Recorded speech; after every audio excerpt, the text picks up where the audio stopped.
King Kong ने बस एक बार भेड़िए की टांग काटी और तभी उसे एहसास हुआ कि उसके दांत में कीड़ा लग चुका है। कहते हैं दांत का दर्द छोटा लगता है, लेकिन जब उठता है तो जान ले लेता है। कॉन्ग इंसान नहीं था, लेकिन दर्द वही महसूस कर रहा था। मजबूरी में उसने शिकार छोड़ दिया और पहली बार इंसानों की मदद लेने निकल पड़ा।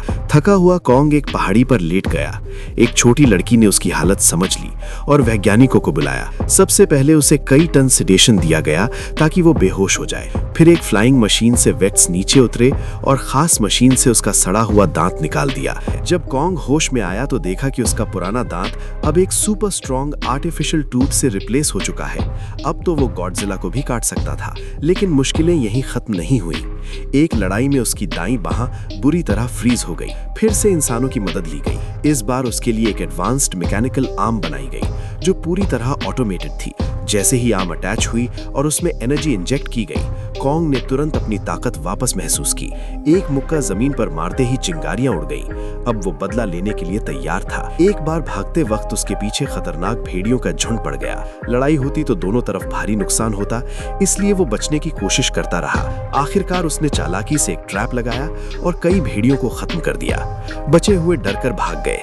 रास्ते में उसे एक छोटा बंदर मिला। उसने दोस्ती का हाथ बढ़ाया, लेकिन बदले में उसे काट लिया गया। गुस्से में वो उसके पीछे भागा।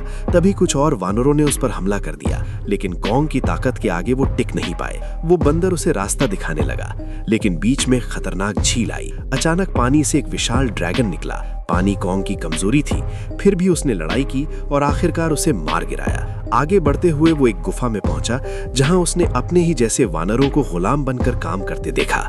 ये देखकर वो भड़क उठा। तभी वहां का नेता, एक खतरनाक दुश्मन सामने आया, स्कार किंग। दोनों के बीच जबरदस्त लड़ाई हुई। शुरुआत में कॉन्ग भारी पड़ा, लेकिन स्कार किंग ने एक एंशिएंट टाइटन को बुला लिया, एक विशाल आइस मॉन्स्टर। उसकी ठंडी ताकत ने कॉन्ग को पीछे हटने पर मजबूर कर दिया। घायल कॉन्ग फिर से इंसानों के पास गया। इस बार उसे पूरी तरह अपग्रेड किया गया।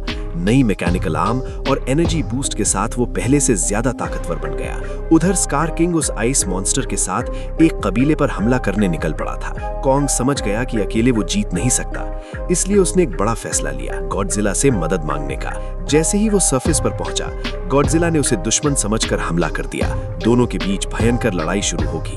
कॉन्ग समझाने की कोशिश कर रहा था, लेकिन गॉडजिला सुनने को तैयार नहीं था। आखिरकार एक शक्तिशाली एनर्जी ब्लास्ट ने दोनों को अलग किया। एक लड़की ने मोथरा को बुलाया था, जो गॉडजिला की साथी थी। उसके जरिए गॉडजिला को सच्चाई पता चली। गॉडजिला को अपनी गलती का एहसास हुआ और फिर दोनों ने मिलकर स्कार किंग के खिलाफ लड़ने का फैसला किया। अब असली जंग शुरू होने वाली थी।